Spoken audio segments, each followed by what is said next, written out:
Alors tu montes quoi? Maman dit que je dois pas monter dans le véhicule d'un inconnu. Ça, c'est le bus de l'école. Le cerveau du garron avait un LG bug, mais rapidement, il pensa une réponse brillante. Je m'appelle Forrest Gump. Et moi, Dorothy Harris. Bon, on n'est plus des inconnus maintenant. La conductrice était vraiment charme par ce petit garron, mais une fois monte dans le bus, ses camarades lui lancent des regards étranges. Personne ne voulait trop avec le timide et maladroit Forrest, alors qu'il se sentait mal à l'aise.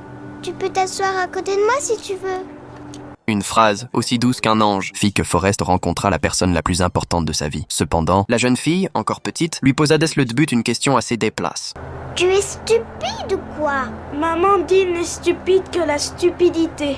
Cela dit, Forrest n'avait un QI que de 75 et il souffrait aussi d'une déficience cognitale. Il ne pouvait marcher normalement qu'avec des prothèses. Mais il ne se sentait pas un frieur, car sa maman lui disait toujours « Ne laisse jamais personne te dire qu'il est mieux que toi, Forrest. Si Dieu avait voulu que tout le monde se ressemble, il nous aurait mis à tous des armatures sur les jambes. » Et ainsi, Forrest et Jenny devinrent amis. Ils passaient tout leur temps ensemble, mais ils ne comprenaient pas pourquoi Jenny ne voulait jamais rentrer chez elle. Chaque fois que le soleil se couchait, elle lui demandait de rester un peu plus longtemps. Reste encore un petit peu.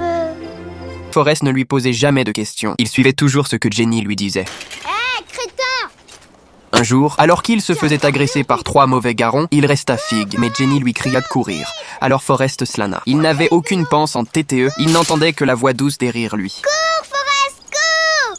Cours, Forrest! Lorsque Dieu ferme une porte, il ouvre une fenêtre. Il est difficile d'imaginer qu'au moment où Forrest se lana dans sa course, les prods metallic qui limitaient un de ses jambes explosèrent. Mais il ne tomba pas. Au contraire, il courut encore plus vite, rapidement. Il distana les mauvais garons. Et après cela, il ne s'arrêta jamais. Dès qu'il partait quelque part, il courait. Il a pas de tête, mais il a des jambes, ce petit.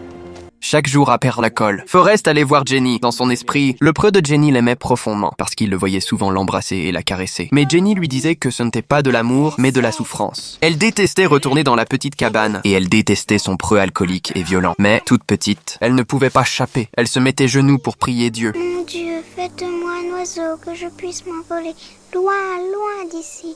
Mon Dieu, faites de moi un oiseau que je puisse m'envoler loin, loin d'ici.